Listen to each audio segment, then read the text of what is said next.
Ils n'ont d'amateur que le nom, la troupe de théâtre des Insolites est de retour. Après Fausse Alerte, les 9 comédiens emmenés par Emmanuel Valois nous présentent Le Bouffon, une pièce de boulevard aux accents de comédie.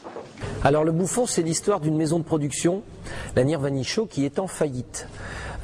C'est un fait inspiré de ce que j'avais pu voir quand j'étais au théâtre de 10 heures, puisque il était arrivé la même chose à la dame qui tenait Mogador, et tous les requins s'étaient précipités pour voir la fin de cette dame. Auteur et metteur en scène, Emmanuel s'est donc inspiré de faits réels pour goupiller sa pièce. La comédie rit souvent des travers les plus sombres de l'homme. C'est un sujet qui peut être grave au départ, mais qui est traité avec beaucoup d'humour, et puis les 9 comédiens sont tous plus fous les uns que les autres. En effet, notre auteur s'est entouré de la crème des élèves de l'école du théâtre Les Insolites. Tous ont maintenant une certaine habitude de la scène. La frontière entre amateur et professionnel est de plus en plus mince.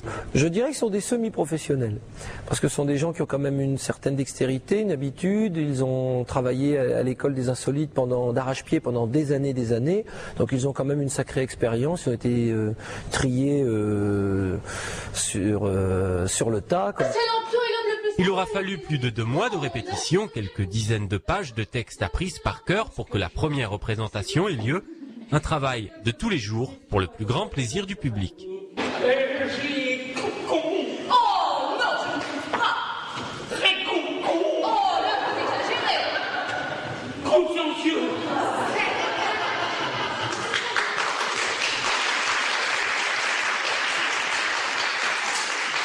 Mais ne restez pas debout. Asseyez-vous.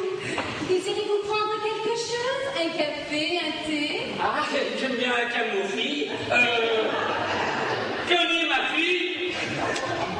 La camomille que vous avez. Le Bouffon est en tournée jusqu'à la fin de l'année. Prochaine représentation, le 14 mars, à Stella-Plage. Je vais bien vous le montrer. Mais à condition que mademoiselle se retourne, hein. Je la retourne. Mais c'est que je suis ludique et je ne savais pas que les auditions prenaient une tournure de visite médicale.